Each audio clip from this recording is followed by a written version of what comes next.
Merci à vous d'être avec nous. Bonjour Faisal Soali.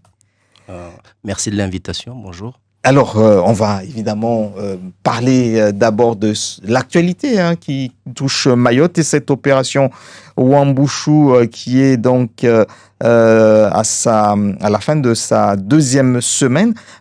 Est-ce que selon vous, cette opération est bien comprise par la population, une population qui a une forte attente, d'après ce que vous avez pu entendre, observer durant ces 2 semaines? Alors, forcément, dans une situation comme ça, la capacité de la masse à comprendre un message qui émane d'un ministère est compliquée. C'est un ministère qui agit, c'est pas tous les ministères qui agissent sur Mayotte. Et bien évidemment, sur Mayotte, concernant les revendications de Mayotte depuis 2018, il aurait fallu qu'il y ait plusieurs ministères qui agissent pour les intérêts de Mayotte. En ce qui concerne donc l'opération Wuambushu, c'est le ministère de l'Intérieur qui agit. Ce qui veut dire que ces champs de compétences et d'action sont limités à la question de la sécurité. Donc, nous avons 3 éléments qui sont évoqués. Le fait que les personnes en situation, d'irrégularité ou bien d'illégalité séjournant à Mayotte puissent quitter le territoire. Le fait que des personnes qui vivent dans des situations d'insalubrité au sein de l'habitat puissent quitter les logements, etc. Donc, forcément, il y a une limite, et face à cette limite au niveau de l'action de l'État, il y a bien évidemment donc la loi qui agit, et face à ça, forcément, on a des interactions entre les différents pouvoirs d'État. Il y a eu pendant ces 2 semaines beaucoup de débats, ou parfois peut-être pas assez de débats pour certains. Je disais tout à l'heure qu'il y avait de fortes attentes, mais il était difficile pour ceux qui étaient contre cette opération ou ceux qui étaient critiques vis-à-vis de cette opération de s'exprimer. Beaucoup avaient des craintes, etc. Est-ce qu'on peut critiquer justement des actions comme ça, l'action de l'État à Mayotte particulièrement? Alors, il y a des choses qui émanent de la culture et de l'identité de chaque territoire ou bien de chaque nation sur lesquelles il est compliqué de les évoquer. Chaque pays a ses sensibilités. Par exemple, chez nos voisins, il est difficile de parler de Ukutrozi, le fait de parler de désunion au niveau de l'Union des Comores. Tout de suite, vous êtes accusé de crimes contre l'humanité. Et il est compliqué aussi ici de pouvoir donner un avis qui est contraire au fait à appartenir à la France à Mayotte. Parce que vous êtes tout de suite identifié comme étant, on va dire un indépendantiste.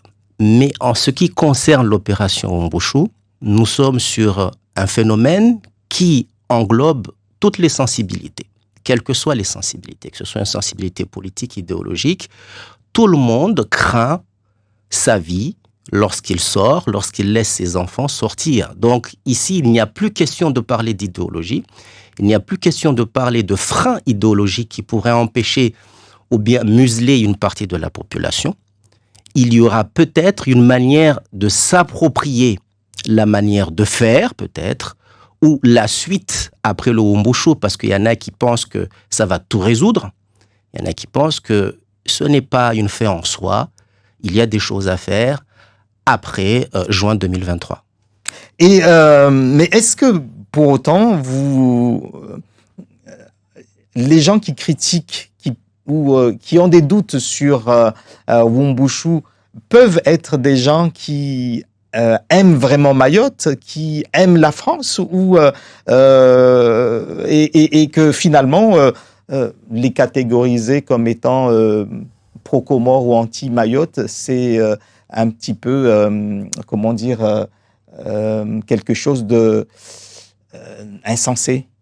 Alors ça, je sais pas. Il faut faire carrément des typologies pour savoir ceux qui sont contre Wuambushu, est-ce qu'ils sont pro-comoriens ou pas. Ça, c'est une question assez complexe à répondre. Toujours est-il, c'est que nous avons des étrangers qui sont pour que Wuambushu soit efficace.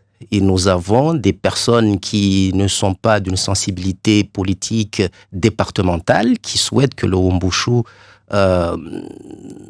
se réalise. Donc, je ne pense pas qu'il y ait un regard uniquement sur la partie idéologique et politique. Parce que sur la sécurité, sur, on va dire, sur l'intégrité humaine, parce que là, on parle de l'intégrité et de la vie humaine, je ne pense pas qu'il y ait on va dire en fait des divergences. On va parler de méthode, peut-être de méthode, et peut-être de la considération à l'égard de cette opération. Il y en a qui en font peut-être trop, avec beaucoup trop d'attentes, alors que c'est une action ministérielle, alors qu'il y a d'autres ministères qui devraient intervenir à Mayotte. Et il y en a qui considèrent que c'est une étape. Comment comprendre le rôle ou la place du droit, la place de la justice dans cette affaire, qui est finalement peut-être pas très bien compris non plus par les Mahorais? Est-ce que c'est parce qu'il y a une méconnaissance du droit de façon générale ou particulièrement sur le droit des étrangers, le rôle des associations humanitaires, etc.? Alors, lorsque des dirigeants prennent des décisions, il y a toujours un sentiment, on va dire, comment expliquer ça? On a toujours un sentiment d'avoir été,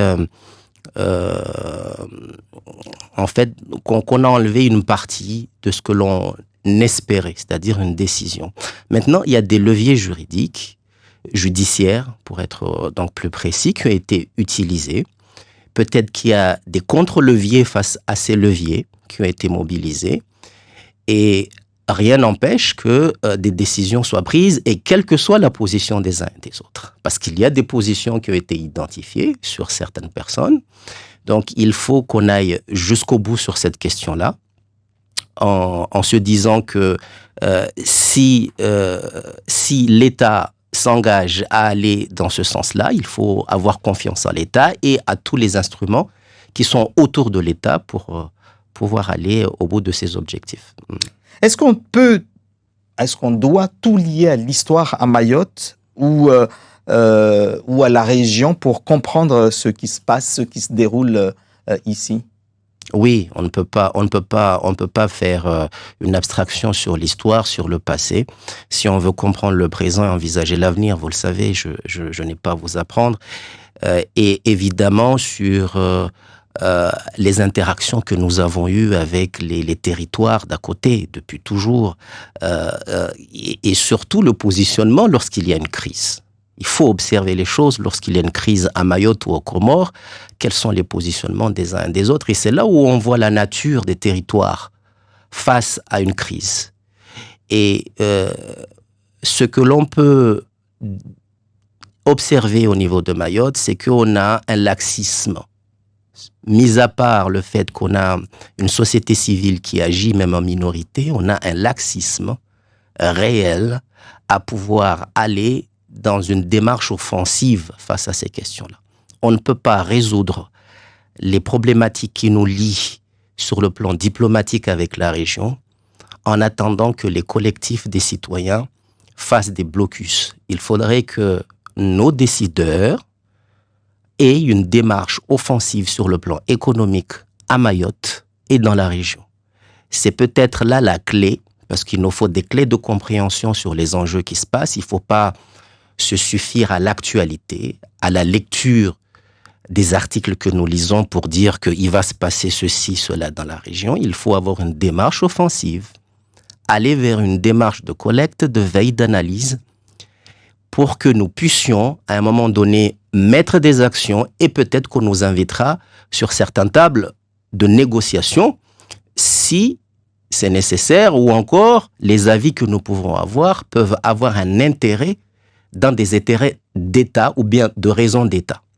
Vous pensez donc qu'à Mayotte, on est un petit peu trop attentiste? Oui, absolument. Oui. On est complètement attentiste. D'ailleurs, sur cette situation de crise, il aurait fallu avoir des cellules de crise, d'analyse de veille et de collecte dans chaque commune, à identifier les quartiers, je pense que ça a été fait, mais à faire des véritables enquêtes sociales, identifier la population, connaître leur provenance, dans quel quartier, dans quel village ils proviennent, parce que la plupart, dans certains quartiers, ils proviennent de certains villages en jouant, quelles sont leurs sensibilités, quelles sont leurs faiblesses, mettre même des personnes qui pourraient aussi informer les municipalités, parce qu'il faut faire de l'information humaine, par l'humain sur ces questions-là et ne pas négliger toute méthode qui peut nous aider à pouvoir résoudre ces problèmes et ne pas attendre que l'État arrive avec des armes pour faire pour mettre en place une force de dissuasion. Je pense qu'il faut aller au-delà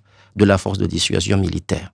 Alors, Mayotte a été beaucoup médiatisée ces derniers jours et puis il y a eu quelques débats, quelques réflexions sur le discours tenu à Mayotte sur certains médias.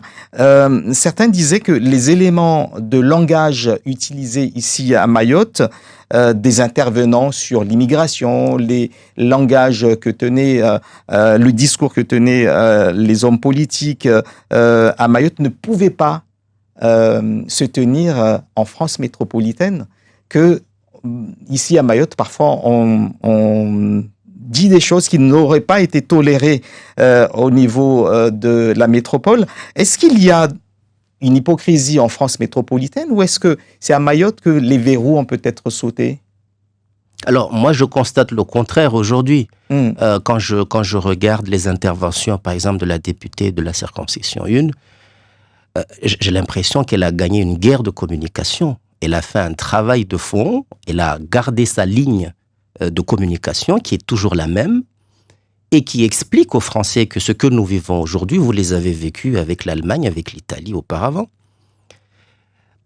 Et puis la deuxième chose, c'est que d'une certaine façon, beaucoup de Français aujourd'hui se disent que si nous échouons en Bouchou, si nous échouons l'idée de faire de Mayotte un exemple, la suite, ça sera en fait la France métropolitaine. Et donc, quand je regarde les commentaires des uns et des autres, il me semble qu'on nous comprend un peu plus aujourd'hui, grâce à ce travail de communication et de lignes de communication précises. Je pense que effectivement, il y avait aussi un travail de communication à faire.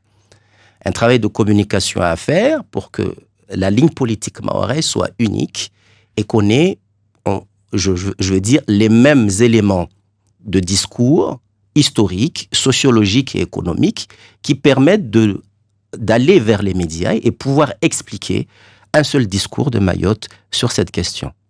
Mais je reviens sur ça, sur l'utilisation de certains mots.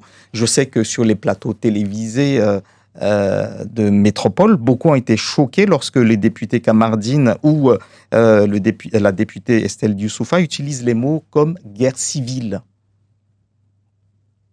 Je pense qu'il y a une manière de communiquer lorsqu'on veut interpeller les gens.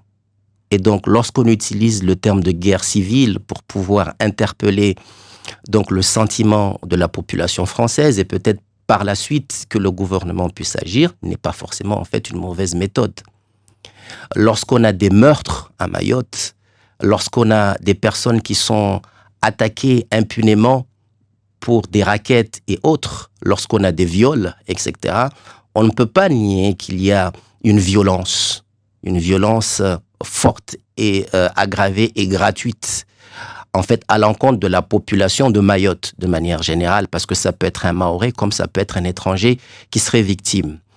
Donc, ce n'est pas mauvais en soi. Moi, je peux pas dire que dans cette situation-là, sur le plan stratégique, le fait d'utiliser ce genre de termes serait, en fait, je vais dire, en fait, une mauvaise méthode.